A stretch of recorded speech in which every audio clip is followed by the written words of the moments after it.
Namaste, welcome to day 28. Here we are going to really explore around the shoulders and the chest. And this is something I want to conclude the week with because it's so important when it comes to breathing. If we're constricted around the chest and the shoulders, no matter how much we do with the lower half of our body, it will still be an impediment to our breathing. It'll still constrict our breathing because anatomically, we just don't have the space to go into the belly breathing. It'll stop short at the rib cage. And so what happens when we're always breathing short and shallow? First of all, this has been programmed because we've been in chronic stress, as stress has caused us to uninstall almost the belly breath and reinstall the stress response, which is shorter, faster breaths. So not only are we experiencing chronic stress and chronic tension, but this is very, very inefficient for the system. You know, how long can we live without food? Maybe a week. How long can we live without water? Maybe a couple of days. How long can we live without taking a breath? Not short than a couple of minutes, right? So this is really our vital energy source. And if we're constraining it, where we're not even using the full capacity, it's literally like drinking a liter of water with a tablespoon. So once we're able to change and correct our posture, then we can feel the fullness of each breath. Then we can be drinking with a cup and see how efficient it is, because it takes much less energy to feel the same fullness of breath, of oxygen circulate through our body. So let's go into a shoulder stretch so that we can understand which shoulder is feeling tighter, which is more open, where we dominate, where we can balance from. So simply just inhale, arms up. Exhale, hands down. Inhale. Exhale. Inhale. Just a gentle warm up. Exhale. In and out. And then reverse. In as we rise. Exhale. Inhale. Exhale. Inhale. Exhale. Inhale. And exhale. And what I see a lot is that there's a tendency to have a forward slouch, to be stooped forward, hunched over. This is a kyphosis. It kind of has a rounding of our upper spine that's exaggerated. And what I've seen very frequently is that our habits tend to accentuate this kyphosis. And a simple habit of maybe even just crossing your hands, crossing your arms. So there's more weight drawn forward. Yes, there's more of a stoop at the upper back. What I propose is we do reverse prayer pose, which basically undoes the forward stoop by moving the arms back. You have a couple of variations. So number one, you just literally hold your hands back.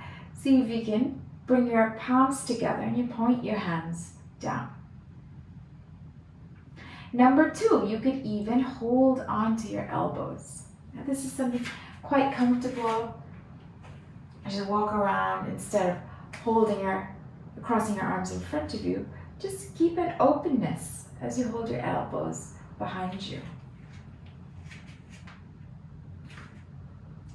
And the third one is reverse prayer pose, which is simply to bring your hands back in a namaste, but instead of the hands being at your heart center, it's at the center of your back. So what you'll feel here is there's a pulling around your shoulders and your elbows to flare out. And that's what we want. So we want that openness. So the chest feels open and you can breathe freely and deeply. Remember, if this is too much for you, you have other variations. So just hold at your elbows. Just hold at your elbows instead, or with your fingers pointing down. If you do want to give reverse prayer a go, I would suggest you do what we did. I would suggest the wrist warm-up that we've visited before. So extend your arms out, fingers wide, fingers pointing towards the face, pushing the heels of the palms forward. Just activate the muscles in the hands. Half the bones of our body are located in the hands and the feet, which is why they're so important to really feel the strength coming from them, to really engage when we're standing, when we're using the hands to bear weight. And that'll make it a bit more engaged and safer when we move into a reverse prayer. The next pose I want to take you through is called Eagle. It's a balancing pose, but the arms really help to open and release any tension around the shoulder blades. So let's set this up. You bring your right hand in front, bring your left hand over, you cross at the elbows, and then you bend those elbows. And then you bring your right hand to clasp your left hand. You can interlace your fingers, or you can keep them straight depending on how you feel. Okay, so this is how you hold it. And what you want to do is you extend your elbows wide away from your body. So rather than hugging in here, I want you to pull away.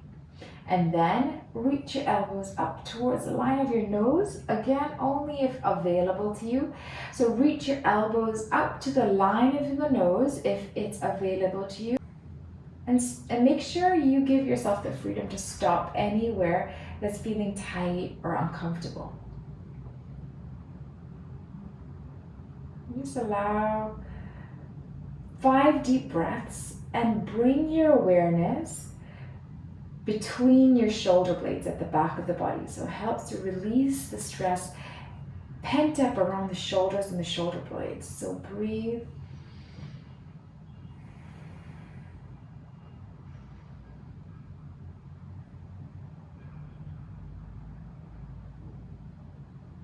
And if you want to have some fun with this, if your hips are quite open, you can go into the full pose of Eagle, which is the balance, where you lift one leg up and you cross it over. But remember, we're working around the essence of the pose. And the essence of this is to release shoulders. So if by doing the balance, you're taking your attention away from your shoulders, then hold off on that side for now. Take your time, relax. Switch sides. This time you start with the left and then have the right over, cross, bend those elbows, bring your hands together, move the elbows away, move the hands up. And of course, if this is too much for you, you stay wherever you're okay. Okay, even if it's just here.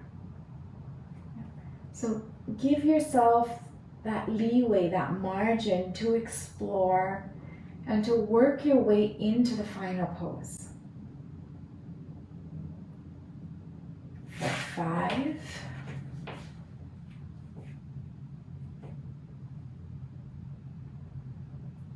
4, 3, 2,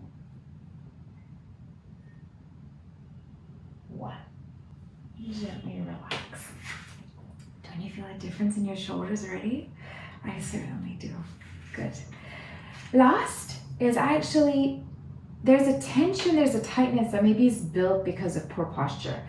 But how do we undo it? Through corrective poses. But how do we make sure those habits on that correction is maintained? And that sustenance of the good posture only happens when we envelop that good posture, when we envelop the right alignments with some strength so that we can hold it, so that we don't go back to our old defaults.